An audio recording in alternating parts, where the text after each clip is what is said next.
Hello guys, ഞങ്ങളിപ്പോൾ ഉള്ളത് ബീഹാർ മാർക്കറ്റിലാണ്. ഞങ്ങൾ പുറത്തിറങ്ങാൻ വേണ്ടി കുറച്ച് ലേറ്റായി പോയി. റൂമിൽ കിടന്ന് ഇങ്ങനെ ഫോണുണ്ടാക്കി കളിച്ചിട്ട് ഏകദേശം ഷോപ്പുകളൊക്കെ അടച്ചു തുടങ്ങിയിട്ടുണ്ട്. ഈ ഒരു മാർക്കറ്റ് എന്ന് വെച്ചാൽ നേപ്പാളീസിനുള്ളതാണ്. കൂടുതലായിട്ടും ഇവിടെ പർച്ചേസിന് വരുന്നത് നേപ്പാളീസാണ്. അപ്പോൾ ഇതാണ് രാത്രിയിലെ മാർക്കറ്റിലെ കാഴ്ച.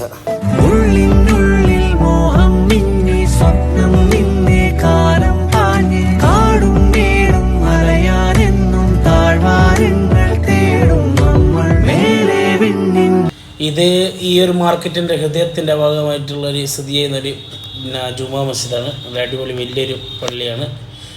അപ്പോൾ ഞങ്ങൾ മാർക്കറ്റിൻ്റെ ഒത്ത നടുവിലായിട്ട് തന്നെയാണ് റൂം എടുത്തത്. പിന്നെ മെയിൻ ആയിട്ട് വെച്ചാൽ ഇവിടെ റൂമിന് ചെറിയ വാടകയുള്ളൂ. 500, 600, 1000 റേഞ്ച് നിങ്ങൾക്ക് മാർക്കറ്റിൻ്റെ ഉള്ളിൽ തന്നെ റൂം കിട്ടും. ഞങ്ങളെടുത്ത റൂമിന് ഒരു ദിവസം 600 റുപ്യാണ് റെൻറ്റ്. അപ്പോൾ മാർക്കറ്റിലെ പകലത്തെ കാഴ്ചയാണ്. അപ്പോൾ ഇപ്പോൾ ഒറ്റൊരു ചിന്തയുള്ളൂ, ഒന്നും കഴിച്ചിട്ടില്ല. രാത്രി കഴിച്ചതാണ്. അപ്പം ഫുഡ് കഴിക്കുക എന്നുള്ളൊരു ഒറ്റ ലക്ഷ്യം വെച്ചിട്ട് ജ്യൂസേർ പായുന്നുണ്ട്.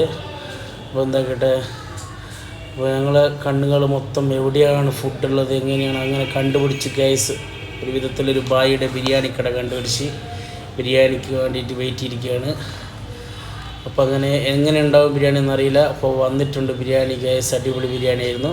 പിന്നെ അടിപൊളി തന്നാൽ അങ്ങനെ ഒരു ഓവർ റിവ്യൂ കൊടുക്കാൻ പറ്റില്ല, എന്നാലും കുഴപ്പമില്ലാത്തൊരു ബിരിയാണിയാണ്. അങ്ങനെ ബിരിയാണി കഴിച്ച് ഞങ്ങൾ ബീഹാറിൽ നിന്ന് ഇവിടെ പറഞ്ഞു ഗൈസ്. അപ്പോൾ അടുത്തത് നമ്മൾ റോക്സോൾ റെയിൽവേ സ്റ്റേഷനിലേക്കാണ് പോകുന്നത്. അപ്പോൾ പുതിയൊരു വീഡിയോയുമായി കാണുന്നവരേക്കും വണക്കം. നന്ദി.